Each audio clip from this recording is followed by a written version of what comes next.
ચોક બજારના સુમન મંગલ આવાસમાં રસોઈ બનાવતા નહીં શીખતી 18 વર્ષીય પુત્રીની પિતાએ હત્યા કરી। 18 વર્ષીય પુત્રી હેતલ પરમારની હત્યા કરનાર મુકેશ પરમારની ધરપકડ। માથાના ભાગે કુકરથી હુમલો કરતા હાલત ગંભીર થઈ હતી।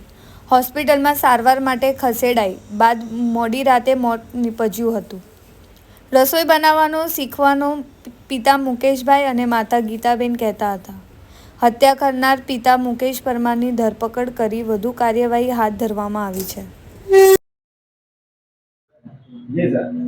ગત તારીખ 28/11/2024 કલાક 1 થી 2 વાગ્યાના સુમારે સુમન મંગલ આવાસ ભરીમાતા ચોક બજાર પોલીસ સ્ટેશન વિસ્તારમાં બાપ દીકરી વચ્ચે ઘરકામ બાબતે બોલાચાલી થતા જેના બાપે પોતાની દીકરીને કુકર વડે માથા અને મુખ ઉપર ગંભીર ઈજા કરતા સ્મીર હોસ્પિટલમાં પોતાની માતા ગીતાબેન મુકેશભાઈ પરમાર કે જેઓ સ્મીર હોસ્પિટલમાં આશરે 2 થી 3 વાગ્યાના સુમારે હોસ્પિટલમાં એડમિટ કરેલ।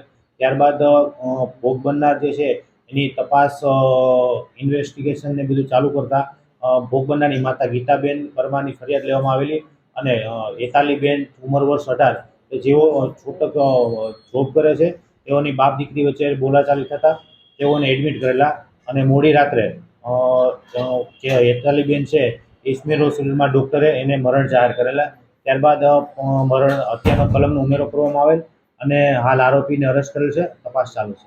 સર, આરોપી શું કરે છે અને કેટલા દિવસથી પુત્રી સાથે એનું આંદોલન? આરોપી જે છે એ ભાડાની રિક્ષા કરી અને રિક્ષા ડ્રાઇવિંગનું કામ કરે છે।